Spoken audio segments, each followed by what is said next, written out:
Dr. Hud, how you doing, sir? Fine, how you doing? Doing well, doing well. You got a minute? Yeah. Oh, good, good. Okay, well, what I wanted to do was, I'm doing my interviews via the phone, and I wanted to get your spill on the coronavirus and what you thought about it and everything like that. Okay. Well. Hold on. Wait. I want to record it. Wait. Hold on. I want to record it. So I just want to make sure you have a moment that you can share with me here. Okay. All right. So hold on. Let me get you going here.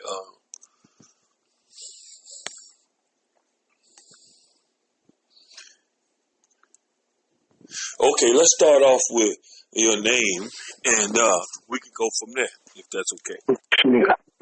Dr. J Aleem Hud. And what do you do, sir? Well, I guess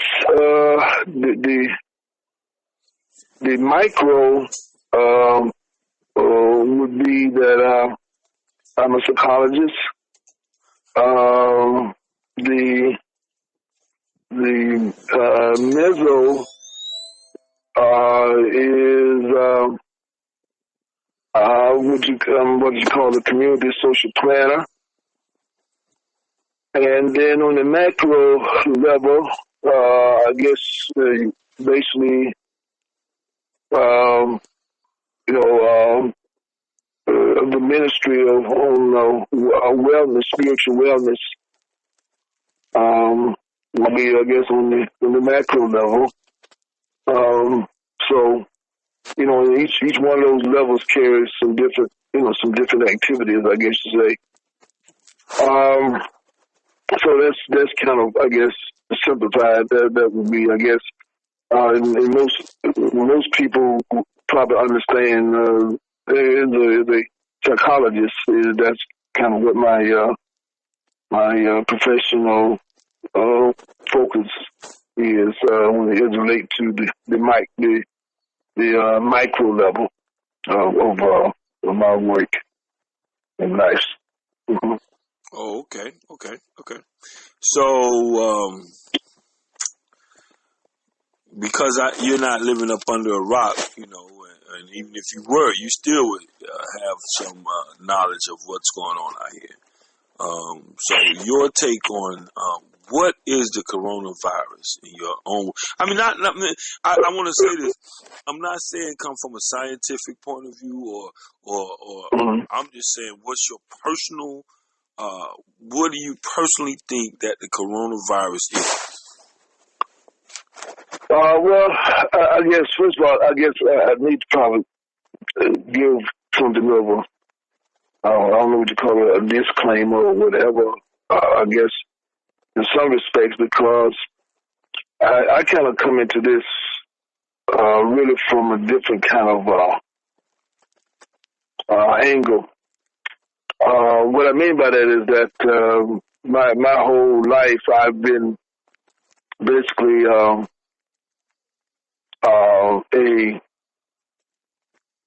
human development advocate, and I've also been one who has taken particular attention to and done a lot of my work answering the question as to the status and the condition and basically what it takes for we as a group of people, those of us who are of African descent, our place in the world, so to speak.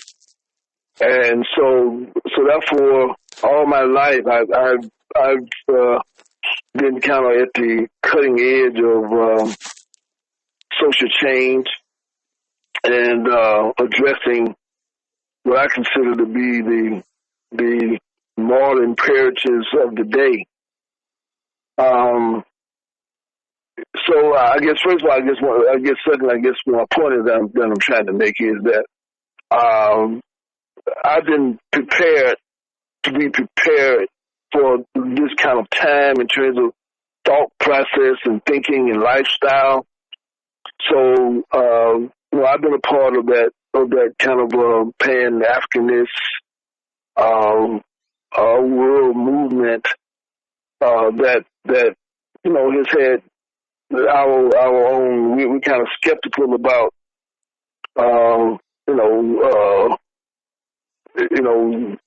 the whole eugenics dynamics of the world and what part it plays. And so, being a scholar and a social researcher, I've been following trends. Again, like I said, that for the last 50 years, at least, plus years in terms of, knowing that this type of situation was going to come. I didn't know what it was going to, I say that I didn't know what it was going to look like. But, if you go back and follow the teachings of the early writers in this country, going all the way back to, Demar V.C. and of course, Harriet Tubman and of course, Noble Drew Ali, Marcus Garvey, Elijah Muhammad, Booker T. Washington, and many others, and W.B. Du Bois, Dr. John Henry Clark, of course, my personal mentor, and along with Dr. Yusuf Ben Jochannan. And so I've been one who studied different social movements and their objectives, and they have been always, and also the other thing about it is I grew up in a period in American history, and even here in Columbus, Georgia, before social assimilation, so to speak, was the order of the day. What I mean, some people call it desegregation. I call it basically social assimilation, meaning that I grew up in a time when the black community was, like most communities, we had some rigid boundaries. I grew up in what they call the segregated South. So therefore, the Chinese had their communities, Mexicans had their communities, the African people had our communities, and the European American had theirs. And of course, we interacted and things like that. But I grew up in a time when basically from day to day, all of my basic needs were addressed by people in my community. I mean, so there were some things that we had to go to the market, so to speak, into town to get.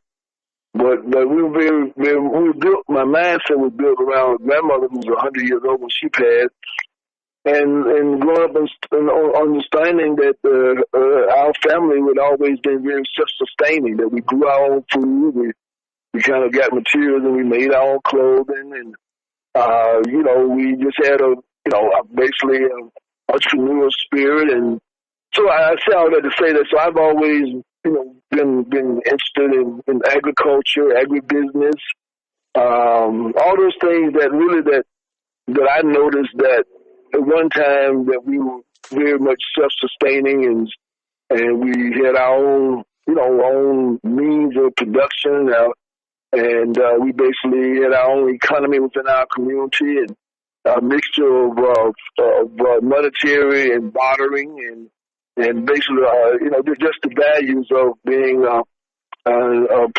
African reared and grown up in American society, where basically we had to be twice as good, and we dealt with those other plagues like the Ku Klux Klan and the Nazis, and I mean that was just kind of in the back of your mind. You always never let those things get away. So therefore, in other words, I've always been one who's been very, very cautious in terms of understanding that basically, that we have a different mission here. And if we were going to survive and during our most prominent times, if you go back into the early history, and I'm just laying out, the frame of reference that I have is that, after the period of the, what I call the imprisonment of us, that some people call the slavery era, that coming out of that, we built we had our own car, automobile factories, we had our own clothing factories, our own food factories, we had our own bus lines, we had our own, we had our own insurance companies, our own banks, we had our own, basically we had, within our community, we had pretty much, all of those basic things that you would need. Obviously, we did not control the water system or the electrical system or the gas system, but beyond that, anything that we could produce and do on our own. Basically, I grew up in a time when I saw, I guess, the last era part of that period before the dismantling of that type of society. So it always kind of made me feel a little bit insecure, and so I've always been a part of a movement. Not about being against other people, and but it's just that I understood history, and I know that to a great extent, most of the inventions have been produced by us that exist in this society, and to a great extent, the culture of the society, and that the farther we got away from our traditions and our culture, seeing the more dependent we became, even though we looked better, I guess, externally, but we were more. We were less substance and a lot of fantasy. In other words, we lived off of being consumers. And our business community, it's really uncomfortable for me to go into our business community knowing that there's no black person that has a service station. There's no black person that has a real substantial grocery store. So in other words, I grew up in a time when I've always, promoted that. Not as anti anybody else, but just that that's to me what America was. To be American basically means is a pluralistic society, and there's a place where America is a nation of nations. Even what we call states are really nations in the nation states, really in the broader sense. And then we have this confederation that we call the United States of America, which is basically the federal system that was designed designed on our labor, but not designed with us being in rulership of it. But the whole idea was that we could carve out our own statehood or nationhood, whatever you want to call it, in a social kind of framework, like Booker T. Washington and Elijah Muhammad and Marcus Garvey and others. Bishop, Turner and other advocates for Frederick Douglass, others who understood clearly what we need to do for ourselves. And so then when industrial society here in America came about, basically we became more dependent because they needed our labor, but then that meant that we left our own well-being, and we got the financial part of it, but then we closed down our businesses so that now basically we were not turning over our money. And of course, if you don't understand economics, you got to flip your money over so you can reinvest it and rebuild. I don't shut up. So I'm going around the world a little bit here. But my point is that, so the coronavirus is not the first plague that we've been faced with. However, this is the first time that I've seen this type of worldwide response to a plague. And of course, like I said, in the teachings that I've studied and followed and understanding the fall of Rome and Greece and the different fall of Europe and the plagues and all that. And from what I've studied, of course, is that even here in America, the role that the disease that was brought here and it devastated the Indians. In other words, so the issue about plagues and germ warfare, you go back to the Bible, when it talked about in Egypt, how the plagues and all that. So in other words, and being a biblical scholar of sorts as well, I understood some of the projections of that, and that this was something that society would face. I just didn't realize, that it actually was going to be in our lifetime, but I did realize that we as a community of people were becoming more and more alienated from each other, because when I grew up, we were much closer. In other words, we used to take pride in the fact that we were more sharing with each other and of course, the more assimilated we became intellectually and emotionally and even culturally, the more alienated we became and the more dependent as opposed to independent we became. And so that's why, the issues in our community of incarceration and murders, all that, to me, these were plagues that came before this viral type of plague that we're dealing with now. So I guess what I'm trying to say is that, well, what I am saying is that I'm not surprised, but not having been this close to something like this per se, with this type of political magnitude, but we have been pre-warned that this time would come if we didn't do certain things, and so the whole idea of preparation, that always has been a part of my background and my education and my training, and that's what I did when I traveled the world. So in other words, I hope that kind of at least let you know kind of where I viewed it. I viewed it really as an elevation of this survival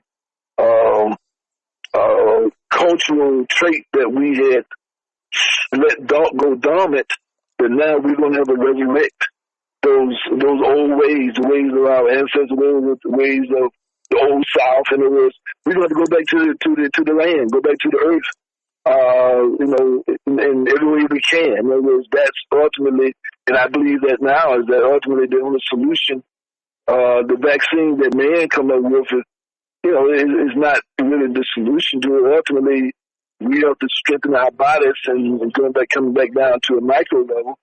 That's about the immune system, and so those things that you need to strengthen your immune system come out of the earth, like the ginger and the onions and the garlic and the vinegar and the honey and those kind of those and other herbs, of course. In other words, that we got to get back to that kind of lifestyle, basically. Basic, simple lifestyle. I think that we're going. I think that this is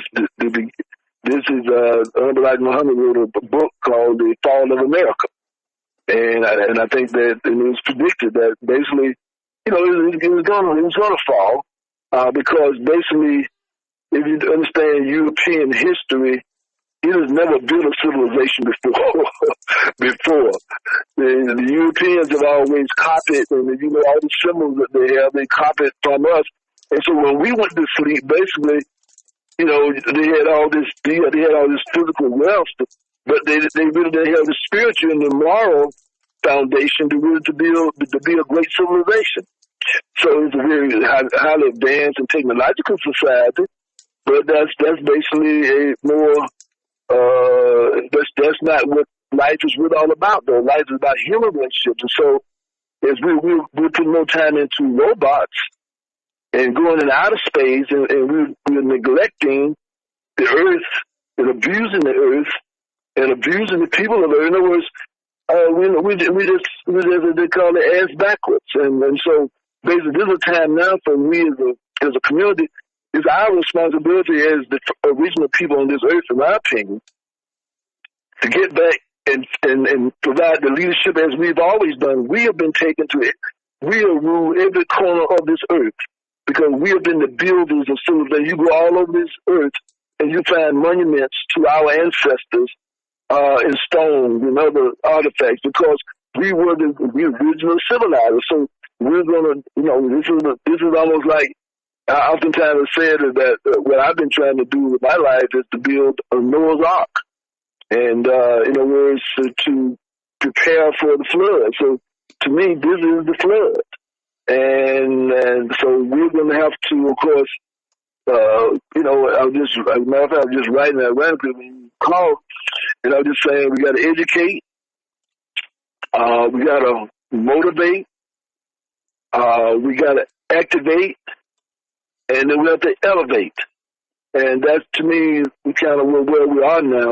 Unfortunately, there are a lot of us who kind of know, but we have generations that really don't really understand. And so there's time for the elders and for the younger people to respect their elders and train them. Some of our elders, don't have good mental health, but like some of our young people don't. But to really truly be an elder, that means that you have a vision, and you also have knowledge of previous generations that have helped us survive. And so within that change, that there's time for us to do some studying as well, but really learning about, everybody should have a victory garden. Everybody needs to start, talking about teaching their children and start thinking about what can they grow for themselves.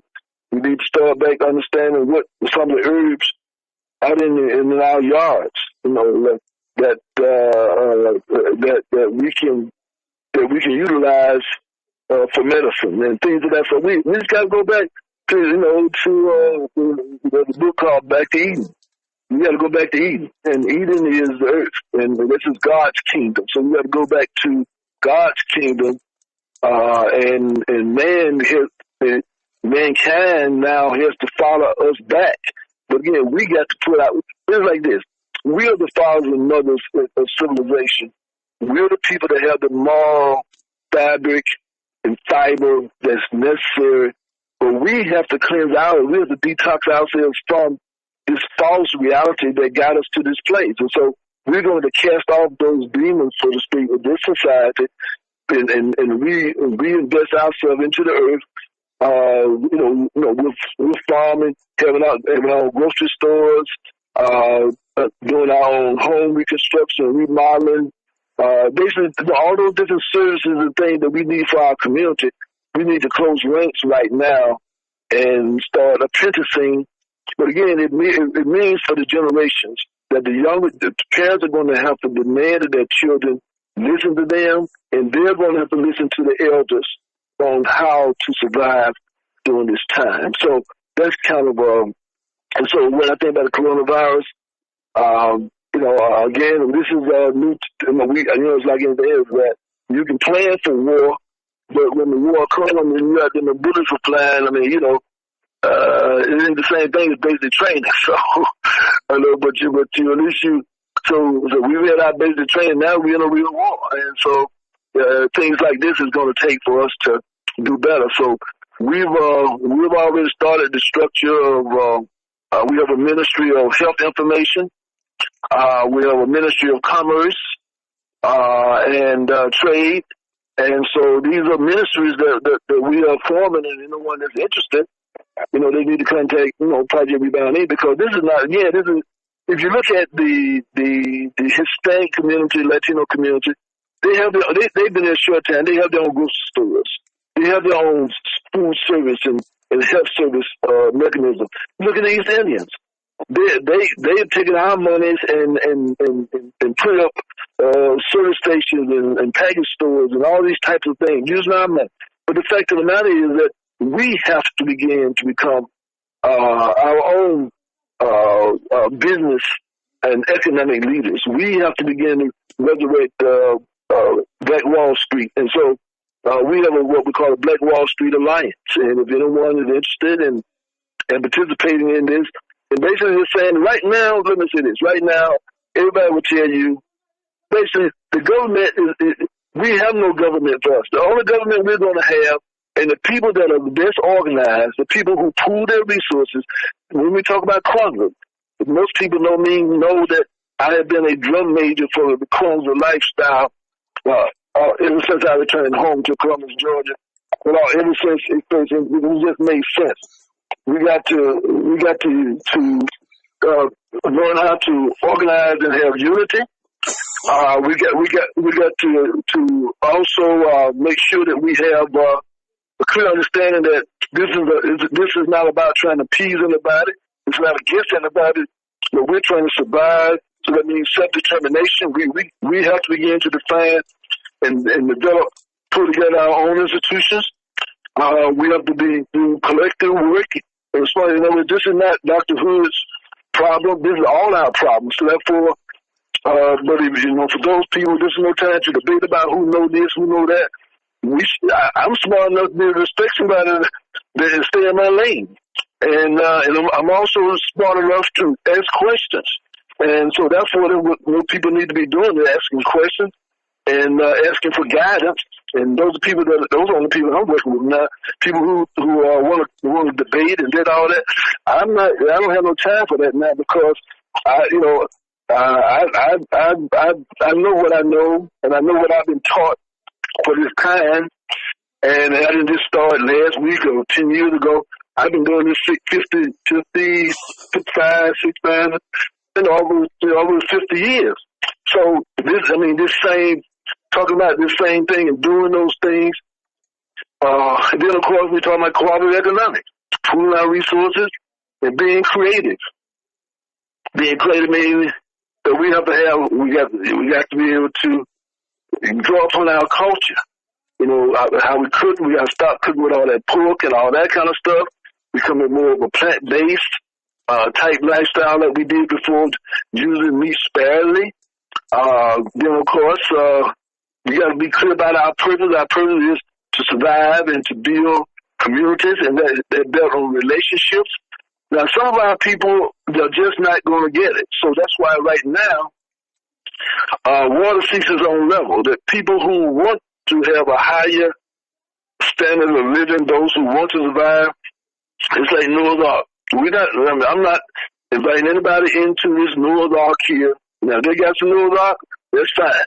But I'm trying to say, people don't want to work together, they don't want to love each other, and they don't have faith in God and God has already created us, and they don't respect the fact of who we are, the people, and those who don't know who they are. There's no time to debate about that now. You see what I'm saying? I mean, those of us who know who we are, know what our job is, it's time for us to suit up and soldier up and provide the leadership. Those who are trying to figure it out, they need to be the soldiers and just follow some instructions now. Ask questions. Yes, ask questions. Offer whatever you have to offer. But the bottom line is that some of us have been basically doing this work of trying to build a national consciousness. And you can call it whatever you want to, but I call it a national consciousness of being black people in this society, and it got to be done with fathers in the household and all this drama between males and females. That needs to be set aside because that's destroying the children. The children need to show respect for the mother needs to show respect for the fathers, and the whole family need to be working together with other neighbors and other people, and we got to have virtual communities now. It's not like it used to do. So, in other words, it's a time, on one level, our defense is to keep our bodies healthy, make sure we got a healthy lifestyle, keeping our social distance, etc., following those guidelines about quarantining and things of that sort, but getting those herbs and things, those stuff that you need to keep your immune system strong. That's the defense. But the offense is we got to be using this time, this downtime. What are we waiting for? This downtime, we have to be doing just what you're doing here now. We have to be planning now and identifying resources we're going to need to begin to rebuild our communities. And rebuild, first of all, the churches, they need to become clinics. Our church every church should have a little room to be a clinic because our community's going to need clinics. Also, we're preparing to begin to educate people on how to cook. Back in the day, we used to have missionary societies that within the church and our religious institution, the mosque, the temples and the churches, they would have people to go into the community and help people who didn't know how to cook or didn't know how to farm. We got to start putting together those teams. Some people want to work on community gardening. Okay, time to do your community gardening. Those people who are about the health part, okay, now we got to have our own little clinics. In other words, just like with the media, we got to have our own sources of media information. As you know, before this came out, what we've been talking about for years, right? What's that?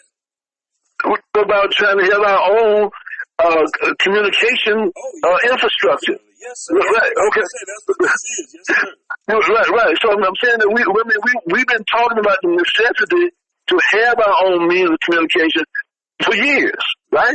I mean, this is not come up since this coronavirus, we were operating, trying to operate some urgency even before now. Like I was trying to do with some people, you know, like we talked about before, some people didn't get it. I mean, some people just think it's a nice thing to do, but they want to do it as opposed to, my thing had always been, you know, my thing about, we need to have our own broadcast stations. Not just you doing your thing and I'm doing my, no, we need to organize this. My thing has always been organized. Everybody knew, for 25 years on the radio, I said at the end of my show, they organize.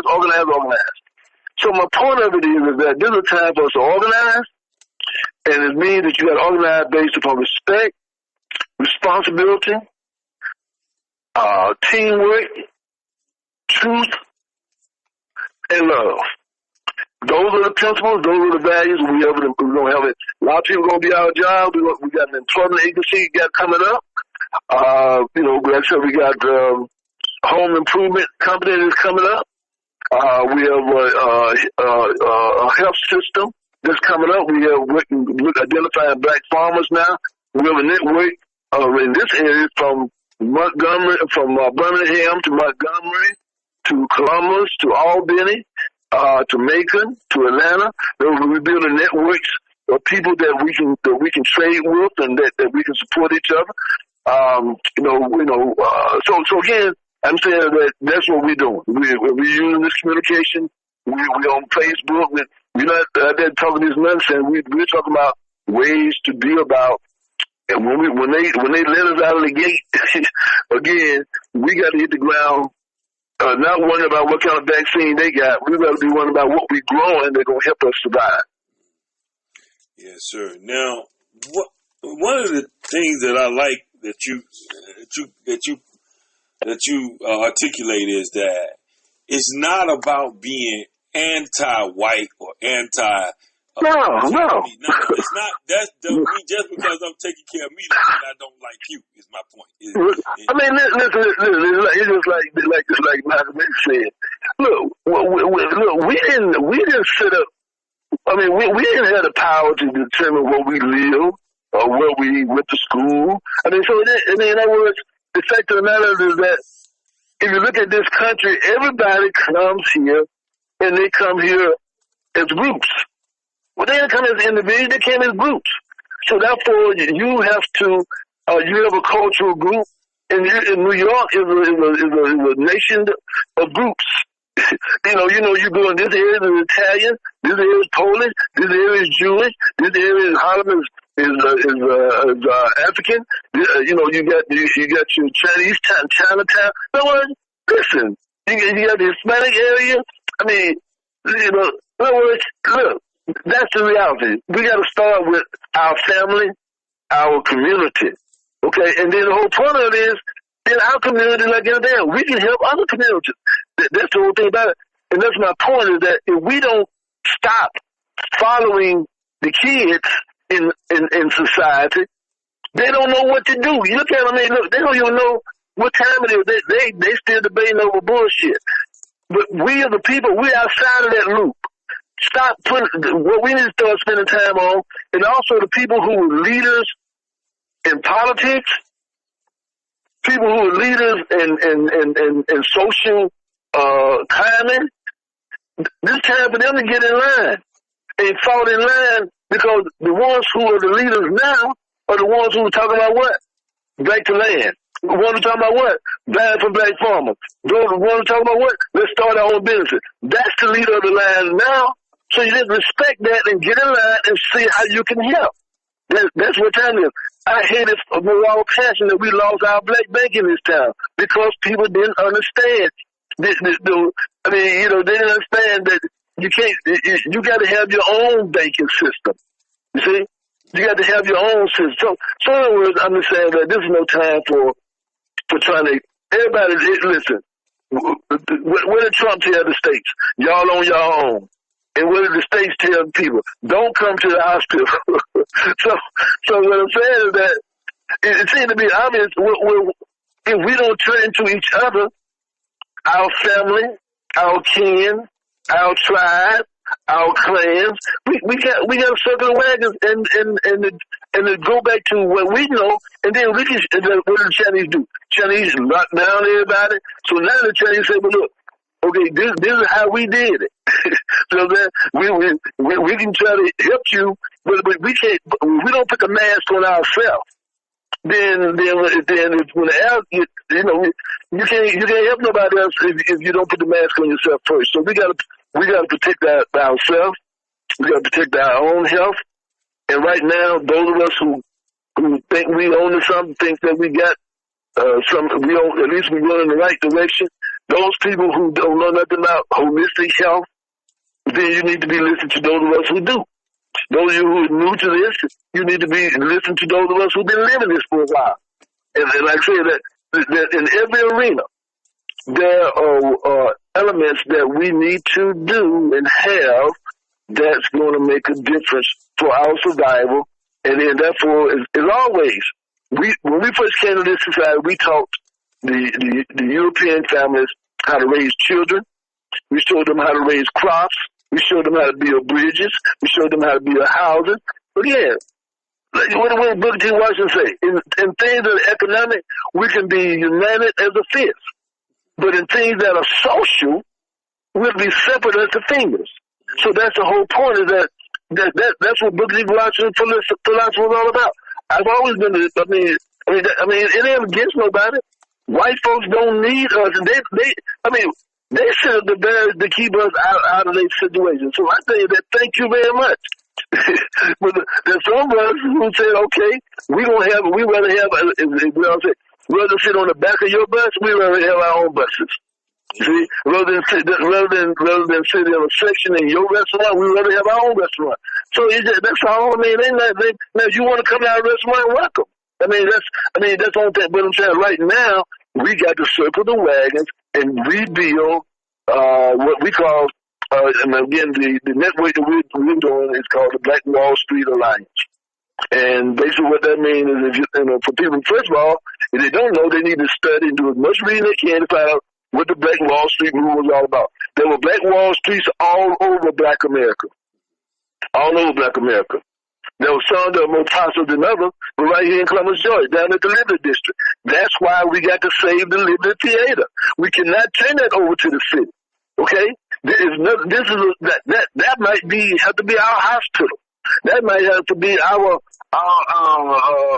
assembly hall. In other words, we gotta have some places that we can call our own, so that when things get crisis, even more so, that we have a place to educate people. And right now, we need to turn Liberty into a school, to an institute, where we can reteach people all these principles of how to survive in times like this. Amen. I'm ready for the next question. Now I want to change the topic for a second and whole chain of thought. Okay. And I want to talk about a group of, I just want to as you say, black people that are financially, or should be, as far as what we see on TV, and that's our athletes, basketball, football, not a lot of baseball, but the African American athletes. Right now, no matter how well they plan, they got to be hurting to go from those big salaries to what they're. I don't know how. I don't really know what's going on. But and also put entertainers in there too. I was going to do that next, but go ahead. I'm sorry. No. But I guess what I'm saying is that there are some athletes that I know particularly that I read about that they had invested their money into farms and to construction companies and to restaurants, even to in other words, there are some. But again, what has to happen now is there has to be more widespread that they need to be organizing themselves around setting up banks, setting up savings and loans and credit unions, and investing in bakeries, investing in other words, service stations. In other words, they get to pool their money because that's how these other people do it. Right. That's how we used to do it. In other words, you cannot run it because when we had little money, we built more things, and now that we have more money, we build nothing. It's ironic. We're one of the richest groups of people of African descent. Well, matter of fact, not that, but people on the earth. There are more money come through our hands, okay, than Mexico. Those of us in Black America, but yet instead Mexico got a country, they got Army, Navy, Marine, hospital, but we don't have nothing. You understand what I'm saying? So that's basically Dr. J Aleem Hud, my dear mentor, here from Columbus, Georgia. And we talk about it all the time. Matter of fact, I just put a piece on in our we have a little group that we call the Ministry of Health Information, and I just shared a whoop with them about. And Dr. J Aleem Hud, what he was saying was that, look, there are billions of us. I mean, overnight, we should not buy nothing from nobody unless they are one of us. And those we buy from, damn it, they better be willing to reinvest into our community. Right. If they just get out for themselves, then we're not going to support. We're not going to support somebody just because they are black. No, because we know they are black traders. Now, so. And that is black people who are uninformed and ignorant, and they are basically self-destructive. We're going to support people who want to support. In other words, don't expect, if you don't want to give nothing, don't expect nothing to be given to you. You see? So that's the whole point. So that's why we're doing this network. And our network, we're identifying those businesses that meet our criteria or want to work cooperatively. And so that's, I don't know how far it's going to go, but the only thing I know is that those people who are healthy enough, they understand.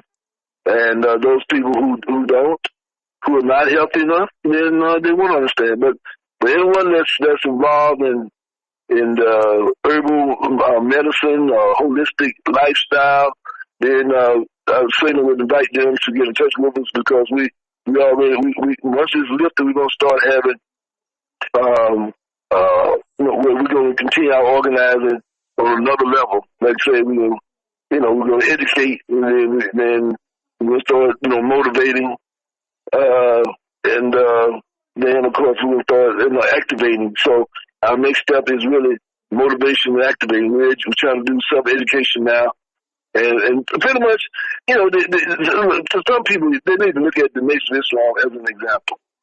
Basically, the things that the Nation of Islam has talked about, forget that this virus don't know no Christian, no Catholic, no Jewish, no Hebrew, no Muslim. This virus don't know none of that. So therefore, what has to happen is that we as a people need to set down whatever barriers, again, somebody tripping, but again, the truth is the truth, and that's what we operate on.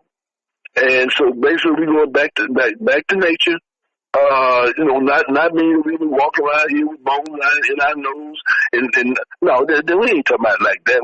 You still going to be driving cars, but the difference is that you're going to be eating differently, you're going to be spending your money differently. And again, that's the way we're just going to live more simple. We're not going to try to keep up with the Joneses. You see, we talking about investing in our children, investing in our future. So I guess what I'm saying is that we have these athletes investing in having football camps and baseball camps and basketball camps. But they're going to start investing in teaching these young people, along with basketball, to teach them how to grow some food. Along with football camps, they're going to teach them how to do some marketing, and like I said, that's what we do. I mean, we teach young people, right now how to run their own business, and there is a business opportunities available for young people right now. Because obviously Chick-fil-A and all these other places, first of all, they don't have that many black kids, no way, and then those places that do. There's too many young people out here that never seen a job, never thought of a job other than robbing, stealing, selling drugs. And we say that we can change that because we have too much work to be done for children to be standing on the sidelines. But again, it's going to take one person at a time, one couple at a time, one family at a time, one household at a time, one community at a time. In other words, we didn't have to go back to basics. That's really what it amounts to. The way great-grandmama now live, that's the way we got, and that means that we got to stop spending our money on unscrupulous things, and we got to start investing. So whoever you can work with, I guess that's what I'm saying. If, get you a group together. Then, like I'm telling the gangsters, you know, you got some drug money. You better put all your drug money together, and you better go into buying you a restaurant. But you know, if you don't know how to run it, then we'll show you how to run it. Go from illegal to legal. Because the whole point of it is that we got to start converting and start. And that's what other people did. The Kennedys were alcohol runners, so all over worldwide alcohol runners. They run the liquor from Ireland all over the world. You know, so especially in America. So that's how the Kennedys. I mean, so but they didn't stay there. You know, the Jews they were doing diamonds and all kind of illegal things. But then they set up Hollywood. The Italians, as you know, they were doing drugs and all that type of thing along with the Jews and such. The story was very clear, you know. But again, they set up Las Vegas, and you know, as a paramount to what they were. So you know, we have resources, but we don't have to organize, and that's what it's all about now. So to your question, exactly. This is it's very simple. You know, many of us had already started boycotting the NFL and other athletic events like that because of their stance around other issues. Well, the thing about it is that we're going to take that same money and maybe we need to have our own leagues now. This is time now for us to have our own leagues now. So if you're in football, then put together, that's what you know, that's what you love, we'll build you some football teams.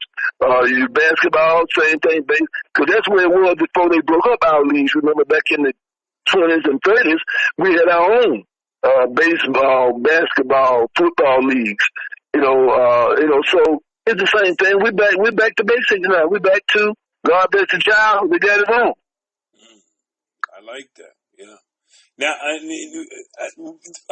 last subject. I want you touched on everything, but I want to kind of hear a little bit more information on. Okay. What is the role of the Christian church in this whole? Now, before you answer that, I want you to know that people give every Sunday or whatnot to the Christian church, and right. because of that, that is a fountain of wealth in the black neighborhood. Now I'm speaking. This is in the neighborhood, and the people that the people that got control of that money live in that neighborhood and look just like me. Well, actually, people have given up the control to Synovus and other, you know, Wells Fargo and SunTrust, and you know, they've given up that wealth because they put the money in those places, and those people sell that money at a profit. You see what I'm saying? So basically, they've given up the control. That's why I was saying before they missed an opportunity when the black bank was here. You had to start another one, but when the black bank was here, that bank belonged to us. You see, but we weren't smart enough. You know, You know, unfortunately, those. It comes back down. The house Negroes are being put out the house. They're gonna come back to the field, but they don't come down here and lead nothing. They're gonna come down here and play their position. And their position is financing good ideas, so that we can make sure that we survive out here. So they tell all the house Negroes that, look, if you've been in Master's house, okay, you can be a consultant, but don't come down here trying to lead nothing because on the street level, because you already lost that position. Okay, you know, because like Dr. King said that, you know, he said, look, I'm afraid I'm leading people into a burning house, right? And so that's basically what I'm saying. The same thing that yes, it is a burning house, and so therefore that those of us who saw it was a burning house before now, okay, then those are the ones who deserve the attention and respect. It's about Kwanzaa 365 now. Okay, this is just not a slogan. People need to tell you, if they don't know what I'm saying, they need to look up and see what it means. But see, the thing about it is that, as a psychologist, I know people don't understand how to integrate that into their spirit. But that's what we got the institution for, like Euphoria Books and Wellness House, Midtown Crafts and Produce. You know, we got places where people can be taught how to do that, and basically it's a type of baptism. In other words, you know, and the baptism is, the baptism, the baptism in water is just symbolic. See what I'm saying? But the whole point is that ultimately is this new knowledge and this new faith that we have to have that allows us now to have a new life. And like I said, you get a new name. So therefore, you need to give, so in your mind, all these things, we're not saying do this. I'm not saying do this tomorrow. I mean, I'm just trying to say, when you're on a journey, it's just like when you get ready to take a shower, right? You take off your shirt, take off your T-shirt, you take off your pants, take off your socks. You take off different items, and it might take, take off your shirt, it might take 3 years to take the shirt off.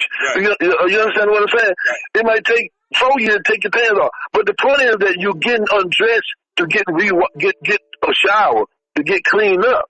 So that's the whole process. You got to get ready now to start going through this detox process. And just like even just staying at home and not getting out, spending your money and party, it's a detox. So I'm trying to say that we got to do a total detox. So when it's over, we don't go back into those same situations the way we left them. We go back in, we're going in with a new type of attitude. We're going back in to own these restaurants. We're going in with a whole new mentality. That's all it is.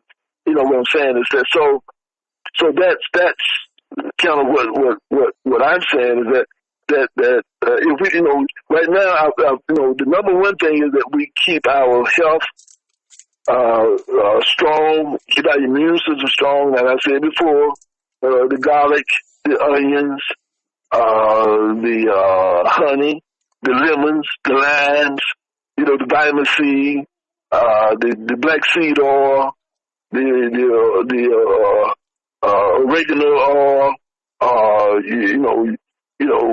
your castor oil, your turmeric.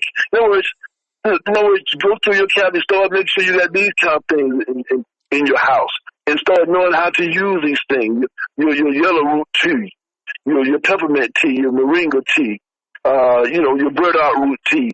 In other words, your sarsaparilla. In other words, we just gotta go back into, we gotta go back to the future. Yeah. So, yeah. Okay. Well, that's good. I knew you were going to have some great things to say. Just to let you know, the other gentleman I interviewed today was Johnny Newsom, and I knew you two were on the same level. So I said, well, both of y'all doing great things, and I just want you to know, you make it clear to me. Sometimes you can get confused as to, your own mission, but you make it clear to me that I'm not anti anybody. I'm not saying because I like you, I don't like you. That's not my. That's not. Again, turns me off so much about my own people. They think that in order for us to love.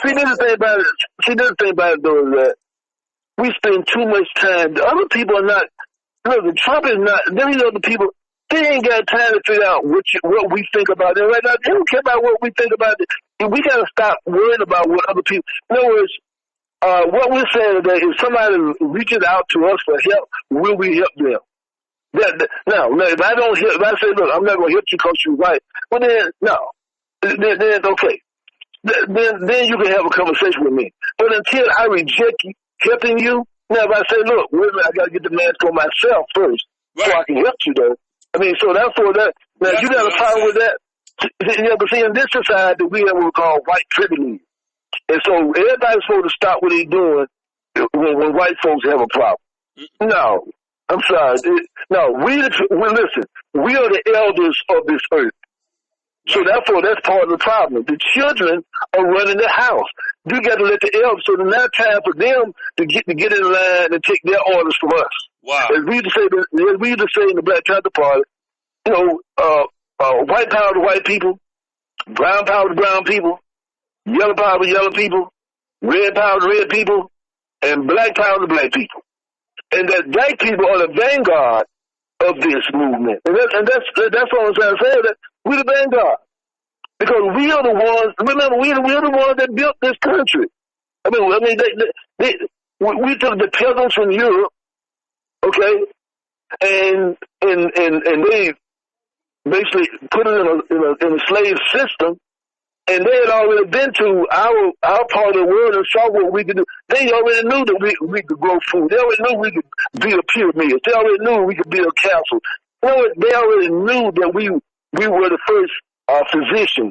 And so therefore they brought it over. They didn't bring it over here because we before to sit around them to tell. No, they brought it over here for us to replicate what we had done everywhere else. So we need to see. That's why again we need to know who we are. But again, we need to embrace who we are. So those of us who know who we are, again, the bottom line is that if they respect us, I'm trying to say the same thing for black people or anybody else. If they don't respect us as the elders, if they don't respect us, then okay, fine. I don't have nothing for you. This is no time for this. It's like what I'm saying to you right now, brother. I'm not debating with nobody about do I like them or listen, the bottom line is this. If you want to help, I can share with you how I think, at least, that you can be helpful. If you don't want to help, then you go do you. I mean, but in the meantime, I don't have time. This is no time. It's like this as a parent, right?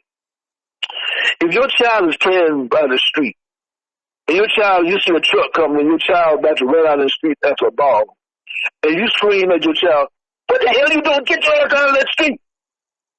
And your child will be like, well, why you gotta talk to me like that? Well, in the meantime, guess what happened? The truck is coming. So therefore, what I'm saying is that when I tell my children, hey, look, when you hear my voice, you move, then I explain to you later why I told you to get the hell out of there. You follow me? But I ain't got time to be giving you no explanation. No, if you don't know who I am, and you don't respect who I am, then hey, look, I'm not going to be spending no time with, I'm going to be spending time with people who want to listen, who want to grow, okay, who want to share. Listening, growing, sharing. Those are the kind of people that got the right spirit for me. And so that's me. And so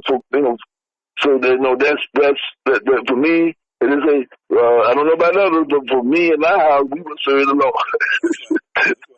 so I'm trying to, if they don't want to serve the Lord, then that's fine. I mean, but if you're in my house, that's what you're going to serve. You're going to serve the Lord. So, and the Lord of Lords, so it's that kind of situation, that kind of time. And so, like I said, I call this time for root work.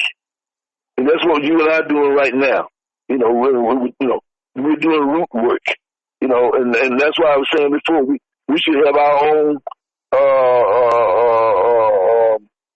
studio. We should have our own what you call it,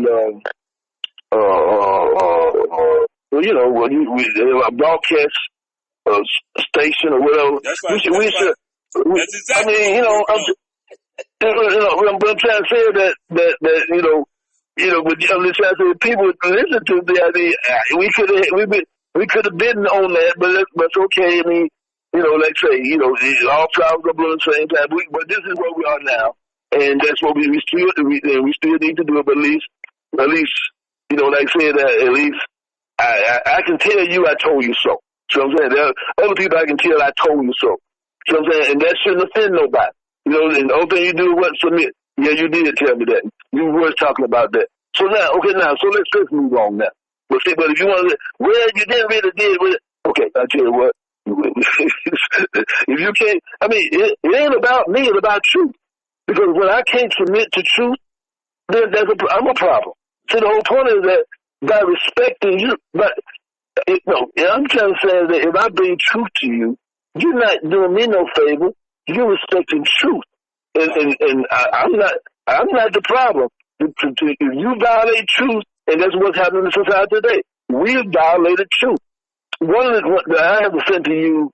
I'm gonna put you in this group because there's a Chinese guy that was talking about the failure of America is that America has not reinvested the billions of dollars of wealth back into the America. It just has this little 1% or 2% of people, and they just stack up That ain't the way you build a civilization.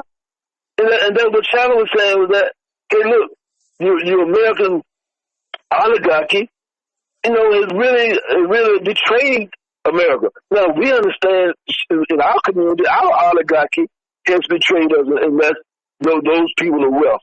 And there are some people who, outside after he said, there's some other people who have wealth and means also, landowners and such, that they need to step up in a real way too. Because I tell you, like the king, the future king of England, he got positive. He positive. You know what I'm saying? So, I mean, like I said, this virus don't care nothing about wealth, does not protect you from this virus. So, wealth don't mean knowledge. Because you wealthy don't mean knowledge. You see what I'm saying? It don't mean you got wisdom. As a matter of fact, I always have said, this has always been one of my tools.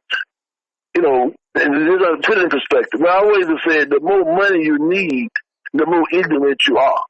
Now, does that mean that you shouldn't have money? No, I'm not saying that. What I'm just saying to you is that when we are able to do things, then you don't need as much money. So that if I know how to cut my own grass, I don't need that grass money. If I know how to fix my own plumbing, I don't need. If I know how to fix my own air conditioning, I don't.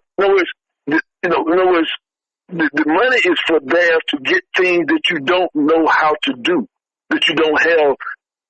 So you have to exchange that for. But again, so what I'm saying is that we have to become more sufficient and self-sufficient in doing those things that we can do. And you use our wealth to get those things that we don't have, or the tools we need to do what we need to do. That's what I'm saying. Amen. That's good. I like that. Well, we're gonna wrap it up because I know you can talk all day, and I love what you say because you always give, not a lot of times in the street you get half-baked knowledge. People who talking about what they do not know, have not experienced. But you have done the amount of research and you have the level of experience to say, no, I know what I'm talking about. So just based on another thing like saying that and you're willing to share. That's another thing. I guess that's my point. That I take time with some people. With some people, I don't take time with, and so that's kind of where it is that. Because some people, they don't really want to know. And that's why I take the time with you, because I think you genuinely want to know. Right. So that's why, that's why I'm candid and honest. And that's the only way I know how to be. I'm authentic. I don't know how to fake it. Right. So that's part of my problem, I guess, is that, people are not. And because when you live in a fake world, people don't know real. So it's like with water. People don't. We're in the water business. We can talk more about that too. But people don't even know the difference between real water and fake water. I mean, because they drink fake so much they don't value real. And so that's the same thing. People see fake all the time. So when Dr. Hood says something, I mean, there are people who ears do perk up. But I'm saying, but there are a lot of people who don't even know what I'm talking about because they're not in touch with reality. You see, So I get that, but I mean, like I said, there are those who know that they don't know, and they listen, and that's the difference. There's some people who don't know, but they don't want to listen. But then there are other people who know they don't know, and so they're going to listen. And that's all the thing you can ask for anybody is that, and we got a protocol. Like I say, listen to your ladies, listen to your elders, male gentlemen, listen to your elders. It's a protocol. If we do that, we will be able to make it. So this time now, and that's time now to be taught by the elders. So I'm speaking of the elder. And so I'm just saying that this is what I've learned in my 71 years, so, and I was taught by, people who was in the 90s and 80s, like that. And so, those people, and that's the thing, let me say this too. When older people like to talk to you, then you know that you own to something. But if just like I said before, if older people don't really like you around them, don't really want to talk to you, then that's a sign that something wrong with you. Right. So I am, and all my life I've been blessed. The older people have enjoyed me being around them. Wow.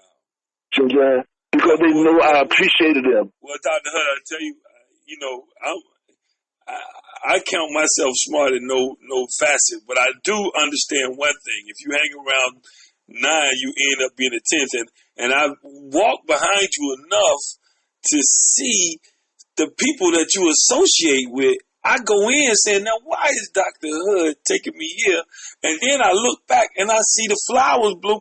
I'm like, wow, you see it before it happens. And then, really, I've been going from relationship to relationship, people that I've met through you, and all of them are on fire. So I feel like, let me just keep working with Dr. Hud. I'm just being, like you say, transparent, and perhaps that fire consume my deal. So just know that I'm no fool. This is, as much as it is personal, it is also business, because truly you got to associate with the right people to get to the right place. You see, so.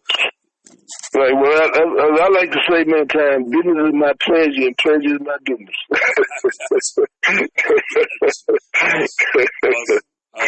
Well, we'll talk some more. I know you had stated earlier, you had a weekly program going.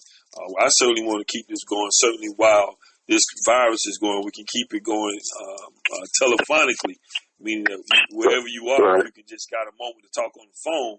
We can accomplish some stuff, you know. So okay.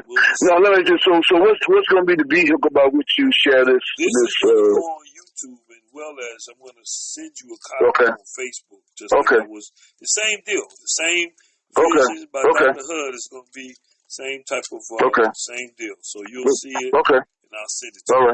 All right. All right. And continue to be blessed, brother. And we call it in Islam, we call it deen.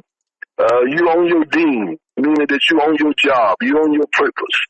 Okay, so you're using the vehicle of your love, of the medium of communication, right? And you're using that, and so that's what it's all about. That's right. That's what it's all about. That's what it's all about. All right, thanks, Dr. Hud. We're going to talk some more, okay? All right, hotel. All right, you be blessed. That's lovely. All right, bless you.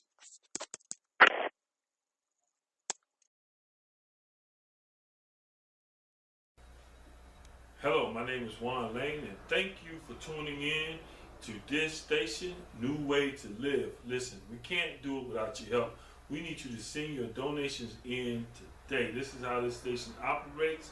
And we're trying to do the very best for you and your family with the production that we have. We are really giving it our all, but we cannot continue it without your financial support. So please send your offerings in to P.O. Box 3615, Columbus, Georgia 3631903, in care of New Way to Live. And we'll make sure that we get it on so we can keep this great program going. If you and your family are enjoying it, we pray that you continue we pray that you send us a offering that we can continue it and do the very best for you. Also, make sure that you watch our public education program. This is a very special program where it can help you prepare for your next test. The public education program right here on New Way to Live. Thank you.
Did you know that the majority of people have no will, trust, or power of attorney? What will happen to your children, property, or other assets? If you can't make decisions for yourself, who will know your wishes? Will the appropriate people know where to find all of your personal and financial documentations and information? Well, we have a program developed by attorneys to complete at your own pace from the comfort of your home. You can update this program as needed with no add-ons or surprise fees. You can secure all of your important information in this virtual password protected safety deposit box with easy to use services and client support system available. Please call me today at 706-366-5520. Again, call me today at 706-366-5520. I hope to hear from you soon.